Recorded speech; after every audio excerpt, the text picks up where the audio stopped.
Hi everyone, my name is Jahan. How are we all doing today? So on this channel, I've done a few different types of videos. I've done a 24-hour readathon, I've done cozy reading vlogs, but I've never just straight up given book recommendations. So here are 23 books you should read in 2023. Now these books are all books I've given 5 stars and there's a few 4-star reads sprinkled in there, and this is in no particular order. The first book you should read in 2023 is Pachinko by Min Jin Lee. Anyone that knows me knows I never shut up about this book. It's one of my favourite books of all time. It is just exquisite. So in this book we don't just follow one character, we follow a whole generation of characters. And it starts off in Korea and eventually the characters move to Japan. It's heartbreaking, it talks about family, it talks about loss, it talks about trauma. It's just a really stunning read. I remember bringing this on holiday with me when I went to Germany and I was just reading it at any opportunity. I couldn't put it down. Another book you should read in 2023 is Girl, Woman, Other by Bernardine Evaristo. I read this book in my book club and absolutely everyone that attended that book club loved this book. Now this book is a work of fiction, but it talks about the everyday lives of women, especially black women, POC women living in Britain. The writing style is really unique. It's like a mix of poetry and prose. It took me a few chapters to get used to, but I can't imagine this book being written in any other way. And it's just interesting learning about the lives of all these women living in the UK as a person of colour or as a gay person. It was just a truly eye-opening, stunning and heartbreaking read. The next book I'm going to recommend is Almond by Won Pyung-sun. In this book we follow a boy called Young Jae and he suffers from a brain condition that doesn't allow him to feel emotions such as anger or fear. And then one day something really shocking happens and Young Jae is now on his own and he has to navigate life with this brain condition. This is definitely a very moving book. The audiobook is also really stunning for this, so I recommend you go check it out. Highly recommend. So sticking with the theme of Korean authors, I also want to recommend Kim Ji-young, born 1982. This is by Cho Nam-ju and you might have seen this book on TikTok because at one point it was really popular, but it's definitely worth the hype. Now it's hard to sum up this book. I think the blurb describes it perfectly. It says, Kim Ji-young is a girl born to a mother whose in-laws wanted a boy. Kim Ji-young is a sister made to share a room while her brother gets one on his own. Kim Ji-young is a daughter whose father blames her when she's harassed late at night. Kim Ji-young is a model employee who gets overlooked for promotion. Kim Ji-young is a wife who gives up her career and independence for a life of domesticity. Kim Ji-young has started acting strangely. Kim Ji-young is depressed. Kim Ji-young is mad. Kim Ji-young is her own woman. Kim Ji-young is every woman. Go read this book, it's phenomenal. Another book you should read is Kindred by Octavia E. Butler. This is one of my favourite books of all time. In this book we follow a character called Dana. She's a black woman living in America in the 1970s. Now something really peculiar happens and she's transported back in time to the 1800s. As you can imagine, a black woman going back in time to the 1800s is an awful situation. Slavery is still a thing and this woman experiences a lot of trauma, and also she has a husband who's a white man. It's such a good book. I highly recommend it.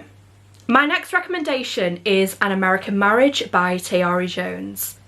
This won the Women's Prize for Fiction in 2019 and we follow a newlywed couple. They're very much in love, they're living the American dream until one day the husband gets falsely accused of the R word and he is sentenced to 12 years in jail. As you can imagine, this tears this couple apart. They write letters back and forth to each other. 12 years is a long time, especially for something you didn't do. So yeah, solid 5 stars. Go pick this one up, it is incredible. My next recommendation is a book that I finished very recently, only a few days ago, so it's still fresh in my mind, and that is Wandering Souls by Cecile Pin. Guys, this book just broke me. So it's the Vietnam War, there's a family and they want to flee the country and go to Hong Kong. Now they can't afford to send everyone in the family at once, so the siblings all get on a boat and they thankfully make it to Hong Kong.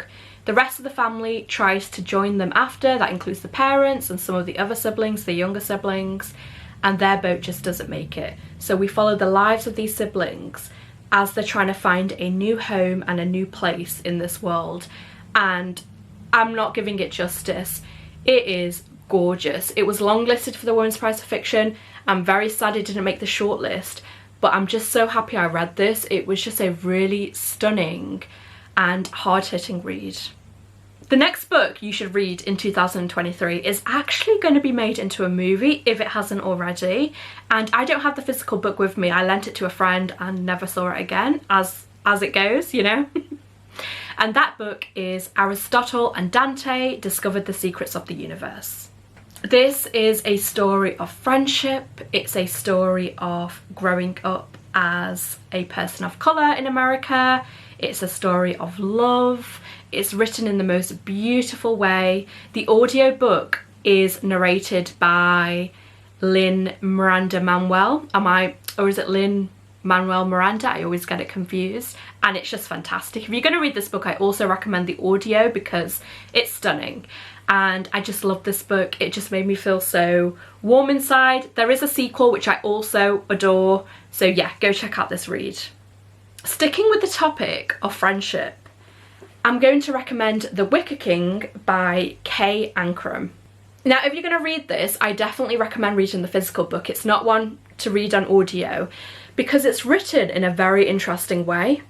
So we follow two boys, two friends, and one of them is going through it. He's suffering from mental health issues, and as he suffers more and more, the pages slowly get darker and darker.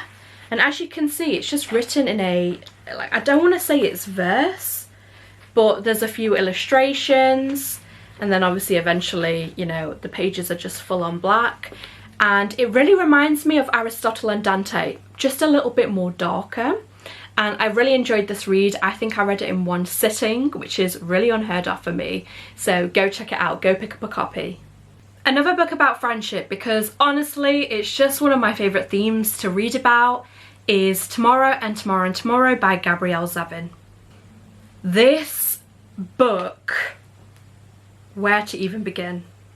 This book broke me. I took this book on holiday with me.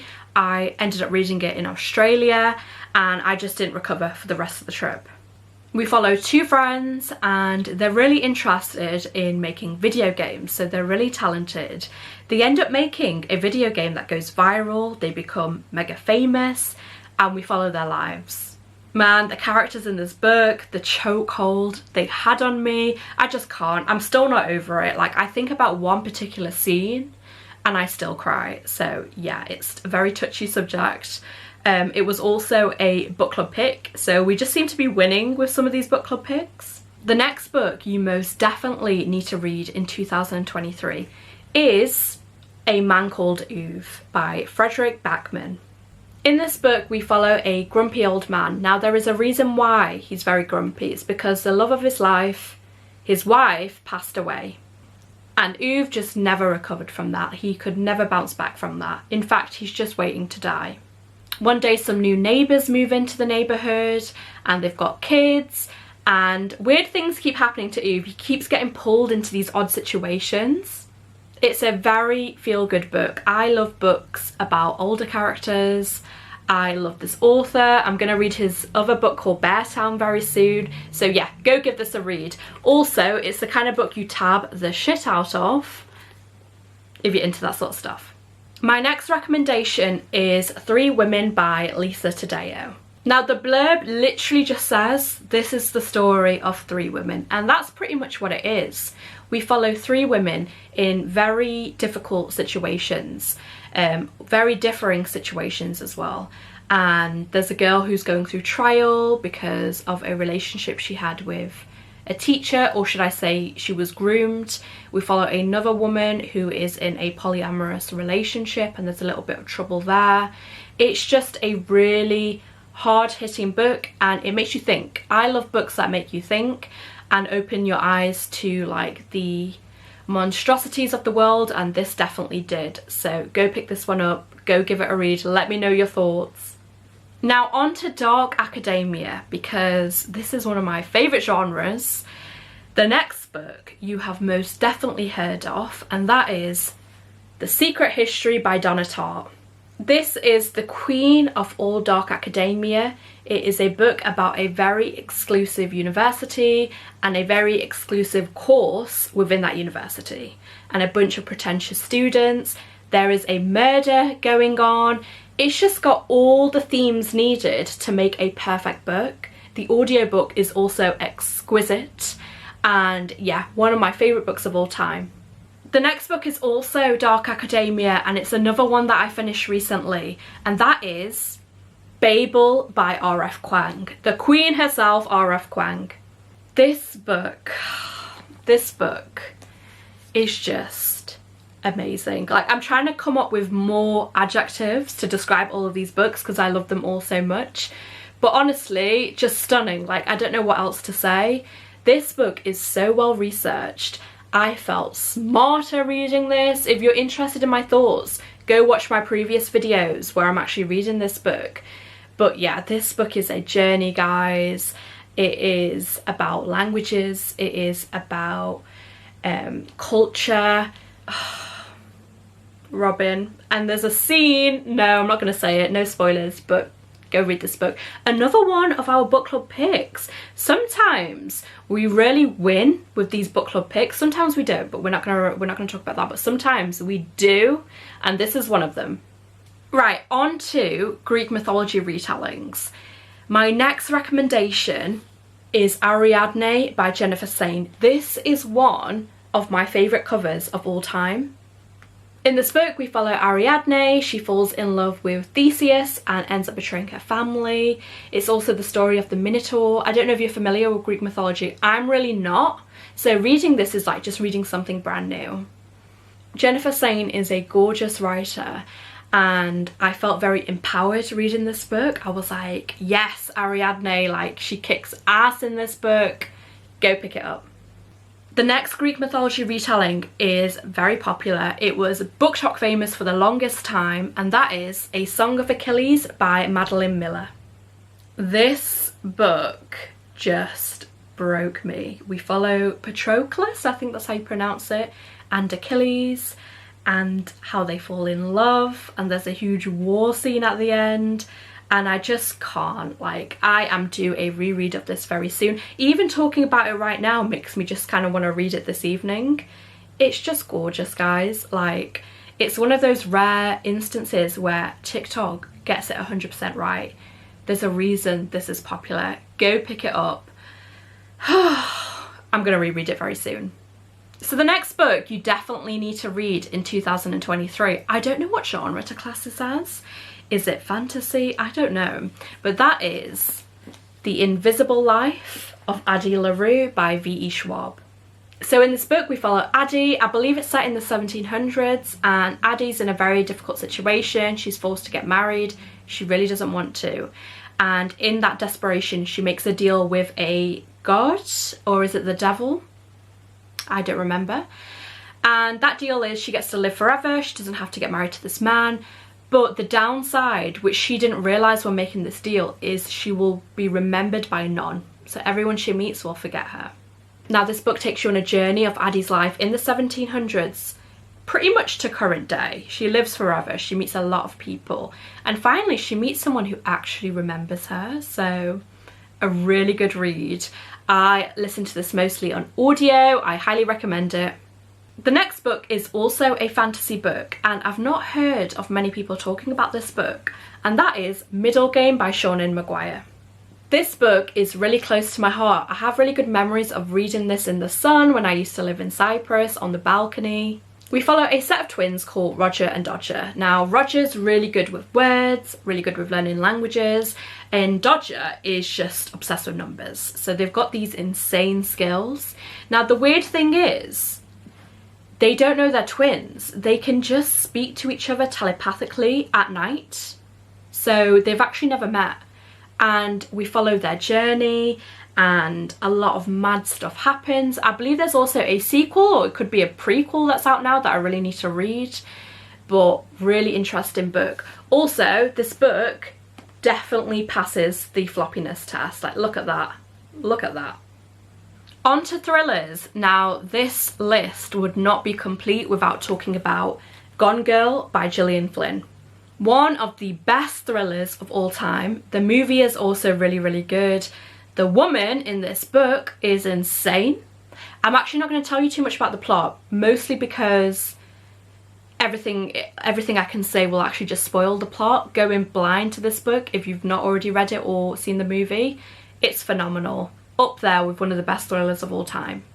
The next thriller you have to read is My Sister the Serial Killer by Oyinkan Braithwaite. I hope I'm pronouncing that correctly. Now, this is a very short book. It's written in a very interesting way. The chapters are like 1 or 2 pages long, and it's pretty much what the title says. We follow this woman, and her sister is kind of a serial killer, and this woman is getting a bit annoyed because she's constantly having to clean up all this mess. As you can imagine, it's not the best situation. It's a really good read. It's a really quick read. Go pick it up.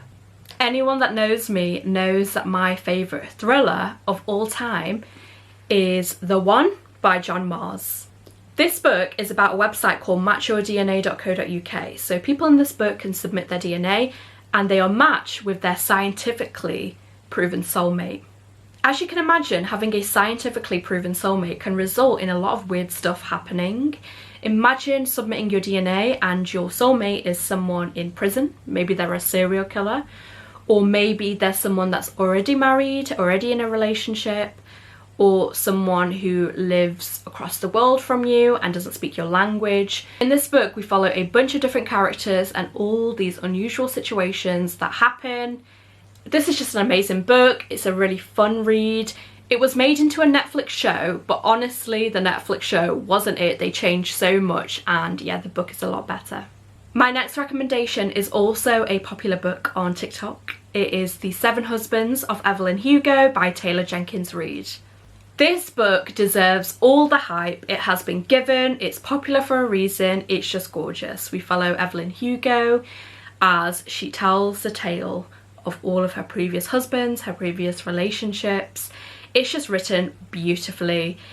All my friends that have read this absolutely adored it. Taylor Jenkins Reid is very talented. I've only ever read 2 books from her, but I'm planning on reading more.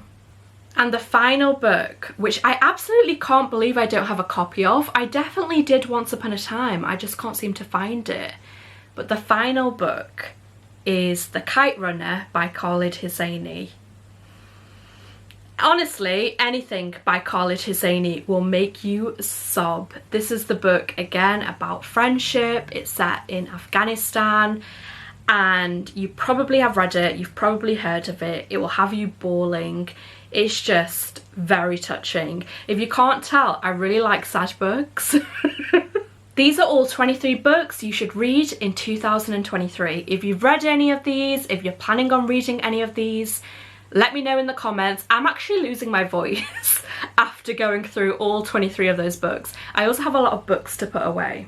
So I'm very interested in hearing your thoughts on these books. Add them to Goodreads, guys. Support the authors. And thank you so much for watching. Don't forget to subscribe, leave a comment. It makes my whole week. And I'll see you in the next video.